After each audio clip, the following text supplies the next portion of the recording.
안녕하십니까. 언제나 수업자편에서 방송하는 콘스탄트 김입니다. 이번 시간에는 돈 버는 경제, 자산관리, 재무설계 관련된 내용이 되겠습니다. 우리나라 인구 이젠 정말로 큰일 난 거 아닌가 이런 생각이 듭니다. 인구수의 의미는 무엇일까요? 저는 그것을 경제력이라고 보고요. 경제력 플러스 그 다음에 한 국가의 국력이라고 볼 수가 있습니다. 그런데요, 우리나라 인구수 추이가 심상치가 않습니다. 곤두박질 치고 있거든요. 대한민국의 인구수가 한 5,200만 내외가 됩니다. 그 다음에 북한은 비공식적이지만 뭐 2천만이라고 하지만요. 뭐 어쨌든 간에 비공식적으로 2,600만이라고 하고요. 제외동포 한 7, 800만까지 합친다면 거의 한민족은 9천만 명 가까이 되거든요. 그런데 한국, 대한민국의 인구수가 점점점점 곤두박질 치고 있습니다. 점점점점이요. 총 인구수를 알아보도록 하겠습니다. 어떻습니까? 2020년도에 정점인 5,167만 명에서 2070년도가 되면 3,622만 명밖에 되지 않습니다. 무려 1,545만 명이라고 하는 엄청난 인구가 주는 거 아니겠습니까? 1,545만 명은요, 어느 정도 수준이냐면요, 스웨덴이 한 1,000만 명이고요, 노르웨이나 핀란드가 500만 명 정도 되거든요. 두 나라가 그냥 사라지는 것이 되겠습니다. 연령대별 인구 추이도 알아보도록 하겠습니다. 파란색은 어떻습니까? 14세 이하 어린이거든요. 점점 줄어듭니다. 보시는 바와 같이 600만 정도에서 어떻습니까? 3분의 1 토막 났습니다. 230만 정도가 되고요. 그리고 경제활동 인구 15세에서 64세는요. 3,674만 명에서 1,657만 명으로 급속도로 감소되고요. 노인 인구는 898만 명에서요. 1,727만 명으로 어떻습니까? 더 많아집니다. 경제활동 인구보다도요. 그러다 보니까 어떻습니까?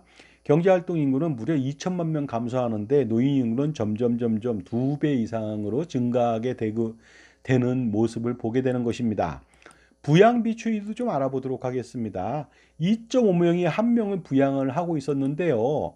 그 2070년도 이상이 된다면요. 0.8명이 한 명을 먹여 살려야 됩니다. 이거 엄청나게 자기 자신도 먹고 살기 힘든데 어떻습니까? 자기보다 더 많은 사람을 부양하다 보니까 이것은 경제적으로 최악의 상황이 아닐 수가 없습니다. 노령화 지수도 알아보도록 하겠습니다. 보시는 바와 같이 151에서 726.8%, 아이들보다 노인 인구가 7배 이상 많다는 거 아니겠습니까? 정말로 지하철 좌석, 세 자리 좌석 경로석이고요. 일반석이 7석인데요. 둘 다 바꿔야 되는 것은 지금부터인 것 같습니다. 그리고요. 그 다음에 중위수 연령하고 평균 연령을 알아보도록 하겠습니다. 평균 연령은요. 요 근자에는 40대 중반이었는데요. 58.6세고 중위수 연령이요. 2070년도에는 63세라고 하는 노인 국가로 전락된다는 것이 되겠습니다. 세계에서 그러다 보니까 가장 늙은 나라로 될 것으로 보입니다. 이유는 무엇일까요? 바로 고령화 때문이고요. 그보다 더 중요한 것은 바로 저출산이라고 하는 것이죠. 어떻습니까? 한 명도 안 낳지 않습니까? 얼마 전에는 0.57명 낳았다고 합니다. 0.62명 낳았다, 0.72명 낳았다. 요새 좀 소폭 상승하지만요. 일반적으로 2.12명 정도는 낳아야만 인구가 유지되는데요. 과거 지금 엄청나게 오랫동안 0명대를 유지하고 있다 이거죠. 어떻습니까? 투수가 프로야구에서 방어율 0점대는 꿈의 기록인데요. 이것은 정말로 지옥으로 가는 길에 합계 출산율이 아닐 수가 없습니다. 이로써 경제가 무너지고 국가가 소멸된 리스크가 있다는 것 아니겠습니까? 솔루션은 무엇일까요? 독일처럼 이민자를 수용을 강화할까요? 그렇게 해서 인위적으로 출산율을 좀 높일까요? 그런데요, 중요한 것은요, 이민자 수용을 강화했을 때 그 불협화음이라든가 데미지라든가 그런 또 다른 문제를 좀 판단해 볼 필요가 있습니다. 그런데 더 중요한 것은 한국민의 출산율을 높여야 되는데 이것이 만만치 않겠죠. 그동안 출산정책 예산을 쓴 게요, 380조라고 합니다. 그런데요, 380조를 왜 썼는지 모르겠습니다. 그 쓰는 기간 동안에 출산율은요, 세계 최저로 곤두박질 치고 있었거든요. 거꾸로 가는 거 아닙니까? 돈은 돈대로 쓰고요. 효과는 있는 게 아니라요. 오히려 절반 이하로 뚝뚝뚝 떨어졌습니다. 세계 최저가 됐죠. 따라서 어떻습니까? 그동안에 출산 정책을 완전히 폐기하고 가장 강력하고 단순한 출산 정책을 도입할 필요가 있지 않겠습니까? 꽝 잡는 게 매 아니겠습니까? 그러다 보니까 당근과 채찍 정책을 병행할 필요가 있습니다. 그래서 당장 실효적인 효과가 나타나야만 되지 않을까 생각합니다. 정책은 아주 단순화시켜야 됩니다. 그래야지 관련 업무를 보는 공무원 등의 재반 비용을 과감하게 전부 다 없앨 수가 있거든요. 괜히 일자리만 만들었는데 공무원의 일자리만 만들면 되겠습니까? 지금까지 제 정보가 도움이 되신다면 무료 구독하고 좋아요 부탁드리겠습니다. 멤버십 회원가입을 통해서 보다 다양한 혜택 받아보시기 바랍니다. 프리미엄 동인상 서비스가 많이 있으니까 선물 보따리를 한번 풀어보시기 바랍니다. 그러다 보니까 제가 볼 때는 좀 더 과격한, 과감한 출산 정책 방향이 필요합니다. 그동안의 모든 출산 정책을 폐기하고요. 2명 이상 출산화부터 지원할 필요가 있습니다. 1명 출산 시 지원은 무의미하기 때문에 그렇습니다. 당연히 낳아야 되는 사람을 지원하다 보니까 문제가 생긴 것이죠. 그러다 보니까 어떻습니까? 절대로 출산화가 늘지는 않았다는 거 아니겠습니까? 그러다 보니까 어떻습니까? 2명 이상 출산을 했을 때는 출생아 1인당 1억 원의 현재 가치를 일시금으로 지급한다든가 아니면 전체 출생아 1인당 매월 100만 원의 양육비를 현재 가치로 만 19세까지 대학교 가기 전까지 지원한다든가 이러한 과격하고 급진적이고 실효적인 정책이 필요하지 않을까 생각합니다. 그 다음에 중요한 것은 이것만 갖고는 안 되겠죠. 2명 이상 출산 시 국민임대주택을 영구적으로 33평형 국민주택을 임대를 먼저 지원해 주는 것으로 한다면 아주 실효적인 정책이 되지 않을까 생각합니다. 그리고요.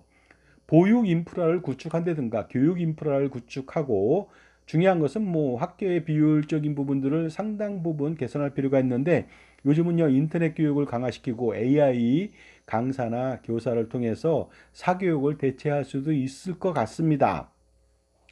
그리고요 출산 지원 관리 관련 업무 종사자들을요, 대폭적으로 경감시킬 수가 있겠죠. 완전히 해체할 수가 있습니다. 단순 지원으로 인력을 정말로 최소화시킬 수 있고요. 전산화로 정말로 아주 그냥 적은 사람만 있으면 되지 않을까 생각합니다. 그렇다면 이러한 인력 및 관리 비용이 엄청나게 많이 줄겠죠. 그 다음에요, 제가 좀 과격한 말씀을 좀 드리겠습니다.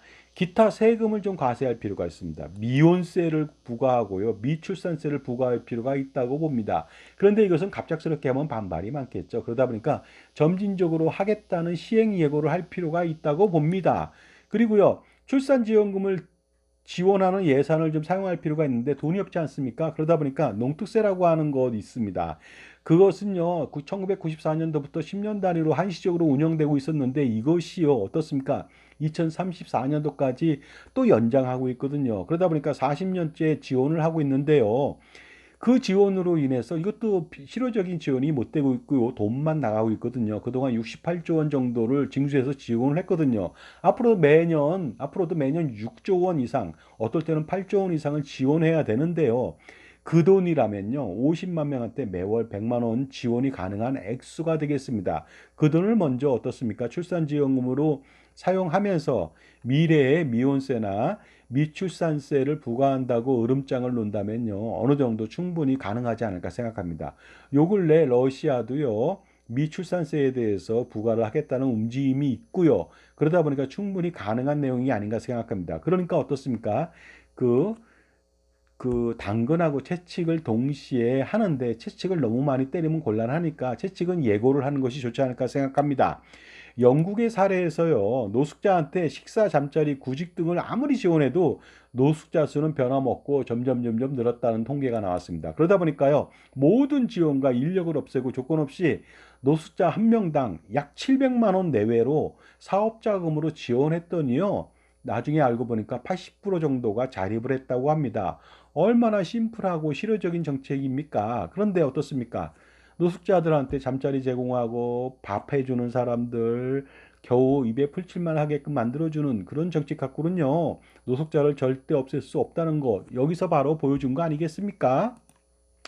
자산 관리에 있어서 투자와 절세도 마찬가지입니다. 실효적인 컨설팅이 필요하다고 봅니다. 그러다 보니까 실효적인 거 100년 동안에 세금 우산과 투자 우산을 통해서 어떻습니까? 할아버지, 아버지, 손자녀 3대에 걸쳐서 그 100년 동안에 엄청난 절세를 할 수 있습니다. 상속세, 증여세는 물론이고요. 종부세, 양도세, 종합소득세, 건보료까지도 엄청난 절세와 절감이 가능하니까 반드시 콘스탄트 김의 넥스트 제너레이션 플랜을 한번 실행해 볼 필요가 있습니다.